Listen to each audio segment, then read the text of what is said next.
राजनीति में मैं लंबे समय से रहा हूँ। मेरे मित्र कांग्रेस में भी रहे, मेरे मित्र कम्युनिस्ट भी रहे, मेरे मित्र नक्सलाइट्स भी, बहुतों से मेरा आइडियोलॉजिकल विचार विमर्श होता रहा।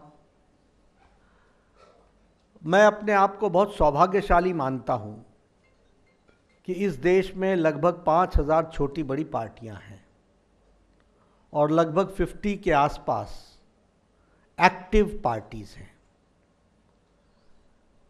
लेकिन भारतीय जनता पार्टी अकेली पार्टी है which is a national party, it is a democratic party, it is an ideological based party,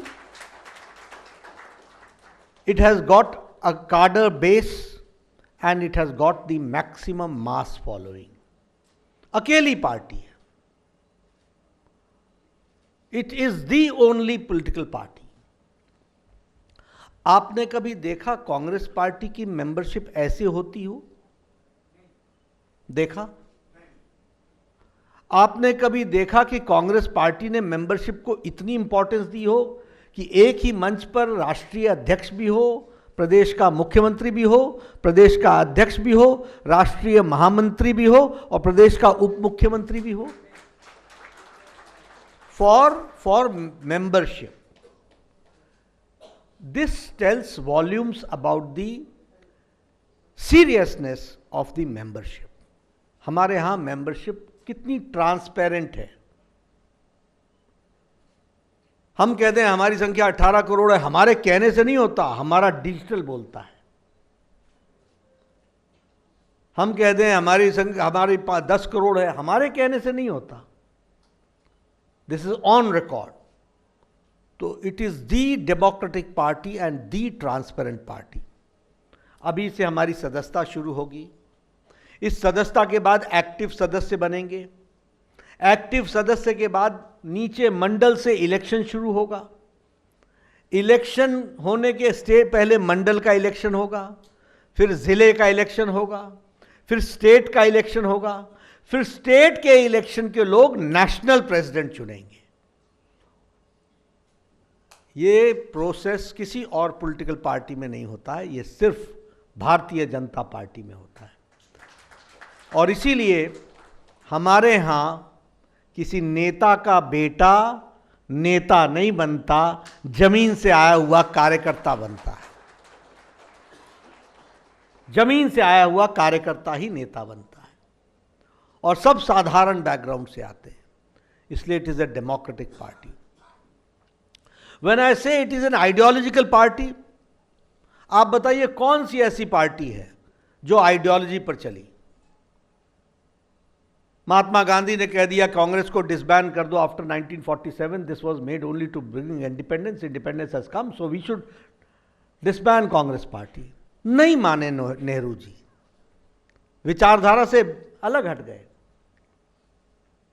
collective farming से लेकर कोऑपरेटिव फार्मिंग से लेकर के कहां के कौन कौन से तरीके निजात करने की कोशिश की, नहीं सफल हुए. हमारे लेफ्टिस्ट साथी कहां से चले थे और कहां पहुंच गए. किससे दोस्ती की, किससे दुश्मनी की, समझ में ही नहीं आया. आज केरल में वो आपस में नूरा कुश्ती करते हैं और दिल्ली में दोस्ती करते हैं. समझ में नहीं आता. फोटोग्राफी सेशन करते हैं. वेस्ट बंगाल में लड़ते हैं और दिल्ली में साथी बनकर के खड़े हो जाते हैं.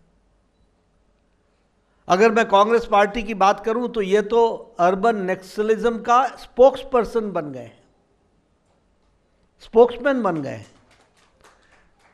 डिसइंटीग्रेटिव फोर्सेस के एक तरीके से कहा जाए उनको आगे बढ़ाने का और उनको प्रोत्साहन देने का और उनकी बात को आगे रखने का काम आज कांग्रेस पार्टी कर रही है. कहां नेशनलिज्म रह गया?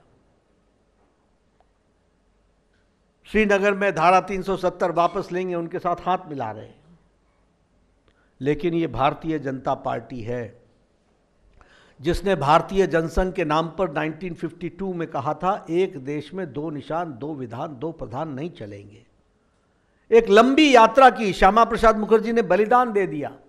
We started in 1952-53 And in 2019, under the dynamic leadership of Prime Minister Modi and the able skills of Amit Shah, we could see in the Parliament on 2019, 6th of August, that Article 370 was abrogated from this country. और जम्मू कश्मीर संवैधानिक दृष्टि से पूर्णतः भारत के संवैधानिक part का हिस्सा बना after the abrogation of article 370। नहीं तो जम्मू कश्मीर का संविधान अलग, भारत का संविधान अलग। भारत के लगभग 200 कानून ऐसे थे जो जम्मू कश्मीर की धरती पर नहीं लगते थे। एससी को रिजर्वेशन नहीं मिलता था, वाल्मीकि को रिजर्वेशन नहीं मिलता था। वेस्ट पाकिस्तान से आए हुए मनमोहन सिंह वो प्रधानमंत्री बनते हैं। वेस्ट पाकिस्तान से आए हुए अडवाणी जी वो डिप्टी प्राइम मिनिस्टर बनते हैं। लेकिन जम्मू कश्मीर में बसा हुआ वेस्ट पाकिस्तान से आया हुआ refugee could not give his vote in Vidhan Sabha. It is this time that after Article 370 वो पहली बार जम्मू कश्मीर की धरती पर अपना वोट डाल रहा है विधानसभा के लिए। तो जो आइडियोलॉजिकली हम लोगों ने 53 में कहा, हमने 2019 में कवर किया, उसको पूरा किया, लेकिन हम कंसिस्टेंट रहे अपने आइडियोलॉजी में। अगर हमसे पूछते थे लोग, तुम्हारा इकोनॉमिक ऑर्डर क्या है, तुम्हारा इकोनॉमिक एजेंडा क्या है, मैंने कहा तुम्हारे समझ में नहीं आएगा, क्योंकि तुम साइलोज में बटे हुए हो। हम समग्रता में सोचते हैं।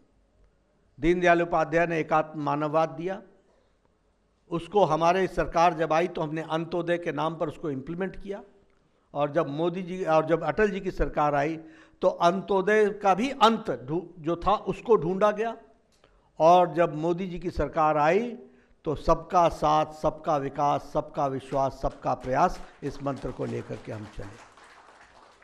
और हम लोगों ने last man and last mile delivery, इस पर हमने विश्वास किया, इसको हम लेकर के आगे चले, और इसलिए हम इस यात्रा में आगे बढ़े।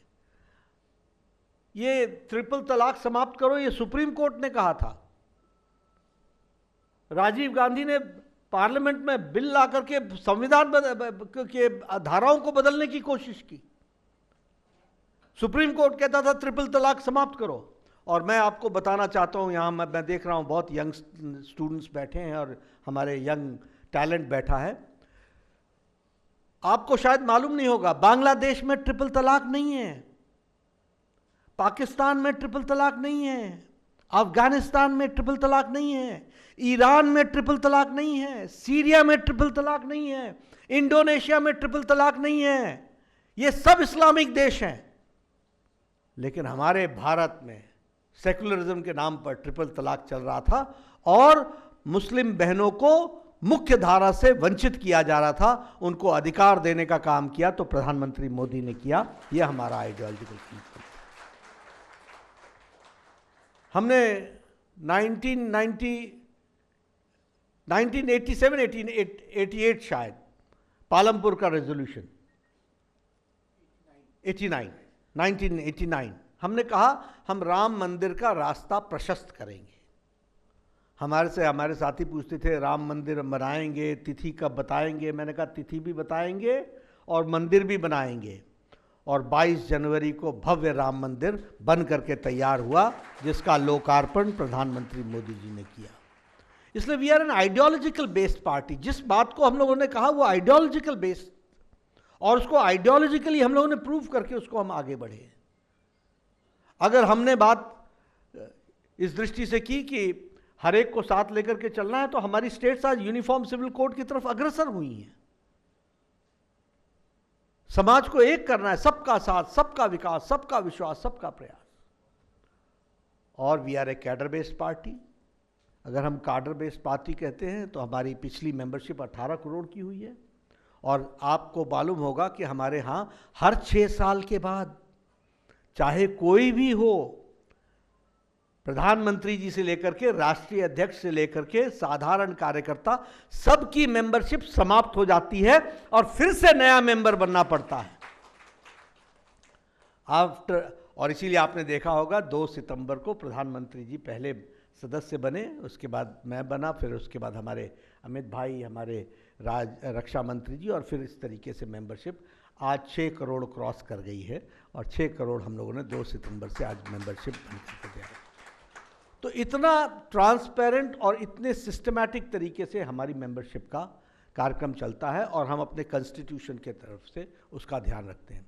तो जब मैंने कहा कि कार्डर बेस्ड है, तो कार्डर बेस्ड का मतलब है ये है कि आज हमारी पार्टी में 10,40,000 बूथ हैं, जिसमें से 8,40,000 बूथ पर हमारा बूथ का अध्यक्ष है और हमारी समिति। We are the largest.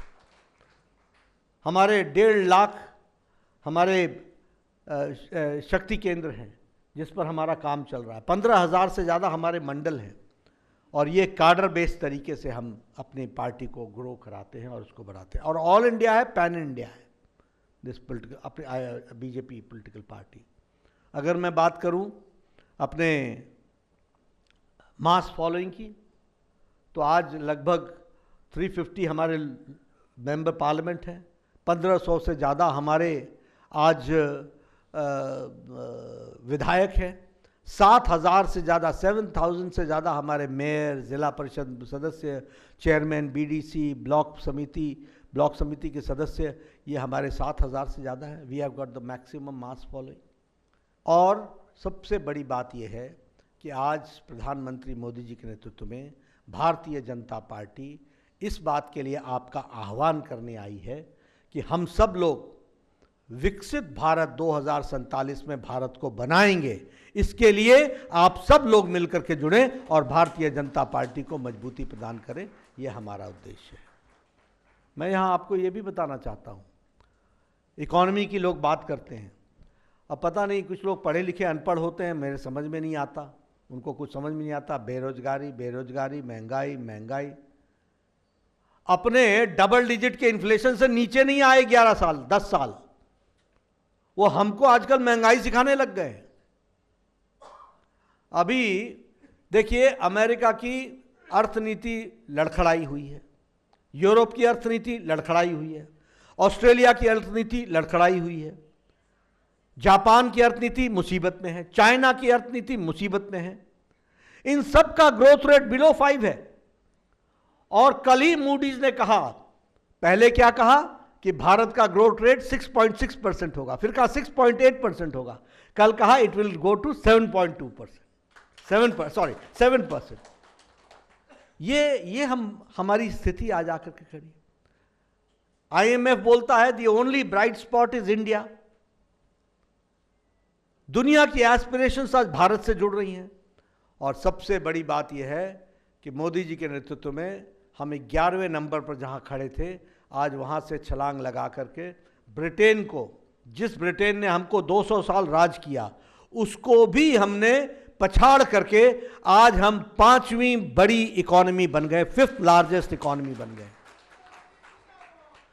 और in the 3rd term of Prime Minister Modi, India is going to become the 3rd largest economy in the world, the 3rd largest. मैं कई बार बोलता हूं, अभी फिर से बोलूंगा उसी बात को। आप सबके हाथ में मोबाइल है, सबके मोबाइल पर पहला लिखा होता था made in China, made in Indonesia, made in Japan, made in Thailand, ऐसे नामों के अपने पास मोबाइल होते थे। आज आप उठा करके देखिए, अगर एप्पल भी होगा तो उस पर भी लिखा है made in India. 97% of mobile manufacturing is done in India, 97। और 10 साल पहले 92% mobile were being exported, were being imported. ये स्थिति थी। स्टील में we are from number 4, we are now number 2। हमारे गणेश जी भी टॉय के नाम पर चाइना से बन करके आते थे, जिसको हम पूछते थे। आज 3rd लार्जेस्ट एक्सपोर्टर टॉय का भारत हो गया। जिनको इकॉनमी नहीं समझ में आती है, ये भाई बहन है ना, इनको इकॉनमी समझ में नहीं आती, 2 ही शब्द सुने हो, बेरोजगारी महंगाई, बेरोजगारी महंगाई। खुद बेरोजगार हो गए हैं और महंगाई का तो इनको क्या पता। ये 2 ही बातें कहते हैं। आप बताइए, India is now 3rd largest market in automobile, 3rd largest. जेब में पैसा नहीं होगा तो गाड़ी खरीदोगे? जेब में पैसा नहीं होगा तो मोटरसाइकिल खरीदोगे? आज गांव गांव में जाइए आप, मोटरसाइकिल परचेज ट्रिपल हो गया है, triple. How it is happening? This is the size of economy and this is the growth of economy which is taking place, which we have to understand. और इसीलिए आप इंफ्रास्ट्रक्चर की बात कीजिए। आप देखिए आज वर्ल्ड क्लास रोड्स बन रही हैं कि नहीं बन रही? Highway, elevated road, underway, flyovers, metro, ये सब बन रहा है कि नहीं बन रहा है? 10 लाख करोड़ रुपए इंफ्रास्ट्रक्चर पर खर्च करने का तय हुआ है, मोर देन 10 लाख करोड़। और इसी 100 दिनों के अंदर 3 लाख करोड़ रुपए के इंफ्रास्ट्रक्चर पर मंजूरी प्रधानमंत्री मोदी ने 100 दिनों के अंदर कर दी। इस बात को भी याद करना चाहिए। मैं जब हेल्थ मिनिस्टर बना और मुझे 2015 में वर्ल्ड हेल्थ असेंबली में जाने को मौका मिला, तो उस समय यूनिवर्सल हेल्थ कवरेज की बात बोलते थे, UHC, यूनिवर्सल हेल्थ कवरेज। हम सोचते थे कि हमारे देश में यूनिवर्सल हेल्थ कवरेज कब आएगा, लेकिन आपको जानकर के खुशी होगी कि आयुष्मान भारत में आज दुनिया का सबसे बड़ा health cover programme, 55 crore people, 40% of the Indian population, 12 crore 36 lakh परिवार, families, 40% of the Indian population who are marginal section of the society, उनको प्रधानमंत्री मोदी जी 5 लाख रुपए का हेल्थ कवर दे रहे हैं, 5 लाख रुपए का हेल्थ कवर दे रहे हैं एवरी ईयर पर फैमिली। और अभी 100 दिन के अंदर मंजूरी कर दी। 70 से ऊपर के जितने भी लोग हैं, male female, 70 and above, of any economic strata, rich or poor, he will be getting a 5 lakh health cover till he breathes his last, उसको हेल्थ कवर 5 लाख रुपए का दिया जाएगा। और ये प्रोग्राम मोदी जी इसी अक्टूबर महीने में लॉन्च करेंगे। मंजूरी कैबिनेट ने उन्होंने 100 दिनों के अंदर दे दी। 6 करोड़ लोग, बुजुर्ग लोग इसमें जुड़ेंगे, 4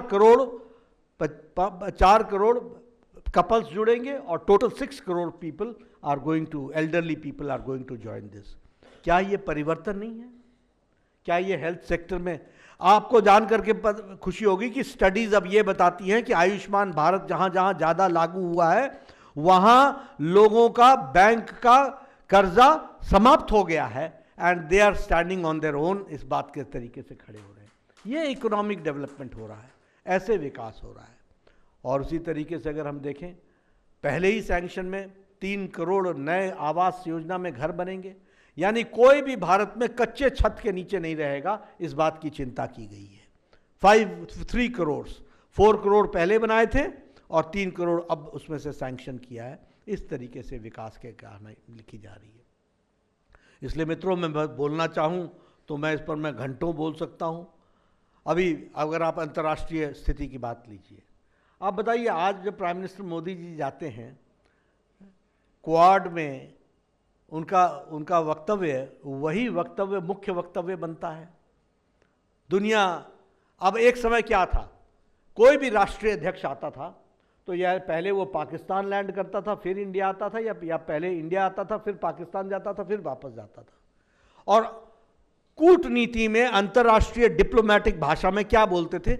India and Pakistan, India and Pakistan, यानी इंडिया बिना पाकिस्तान के बोला ही नहीं जाता था। आज कोई भी कूटनीतिज्ञ भाषा में इंडिया के साथ पाकिस्तान नहीं बोलता। इंडिया इज इंडिया, पाकिस्तान रह गया जहां रहना था। पहले मनमोहन सिंह जाते थे अमेरिका में तो क्या डिस्कस करते थे? टेररिज्म हो रहा है, हमारे यहाँ क्रॉस बॉर्डर एक्टिविटीज़ हो रही हैं, और अमेरिका में आज प्रधानमंत्री मोदी जी जाते हैं तो डिस्कशन होती है ऑन टेक्निकल नॉलेज पर, हम साथ कैसे चलें। डिस्कशन होती है सेमीकंडक्टर्स पर, डिस्कशन होती है ग्लोबल वार्मिंग पर, डिस्कशन होती है एनवायरनमेंट पर, डिस्कशन होती है इंटरनेशनल सोलर अलायंस पर, डिस्कशन होती है। और इंडिया उसमें लीड लेता है। प्रधानमंत्री मोदी जी के वक्तव्य उसमें महत्वपूर्ण होते हैं। इसलिए आज भारत मोदी जी के नेतृत्व में आगे जिस तीव्र गति से बढ़ रहा है, और हम विकसित भारत के संकल्प यात्रा को लेकर के उस 2047 में विकसित हम देखें, इसके लिए, और ख़ास करके जो यंगर जनरेशन है, they are going to see 2047, for that this 5 year is very important. इसीलिए मोदी जी ने कहा यही समय है और सही समय है, और मैं ये कहता हूँ कि सदस्य बनने का भी यही समय है और सही समय है।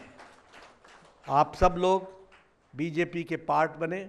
लाल किले के प्राचीर से मोदी जी ने कहा कि ऐसे लाखों परिवार जिनके परिवार से कोई भी राजनीति में नहीं है, उनको पार्टी ढूंढ कर लाए और उनको मुख्य धारा में शामिल करे और उनको पार्टी ताकत दे, इस बात को कहा है, और इस बात को भी हम पूरा करने के लिए पूरी ताकत से लगे हैं।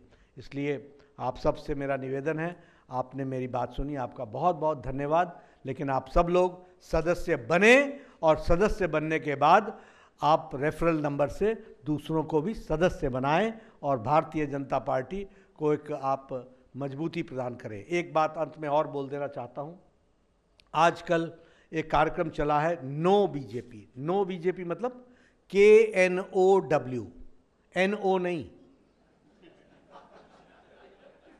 KNOW, भारतीय जनता पार्टी को जानो। और आपको जान करके खुशी होगी कि लगभग 70 देश के राजदूत हमारे बीजेपी के हेडक्वार्टर्स में आकर उन्होंने भारतीय जनता पार्टी को समझने की कोशिश की है। आज दुनिया बीजेपी को जानने के लिए आ रहा है। लगभग 30 के आसपास राजदूतों ने भारत के चुनाव को देखने के लिए कि भारत का चुनाव कैसा होता है, बीजेपी का ऑफिस कैसा होता है, वॉर रूम कैसा होता है, बैकअप ऑफिस कैसा होता है, सोशल मीडिया कैसा होता है, इसको स्टडी करने के लिए बड़े बड़े देश के राजदूत आज डेमोक्रेसी को जानने के लिए बीजेपी के दफ्तर आ रहे हैं और उसको समझने का प्रयास कर रहे हैं।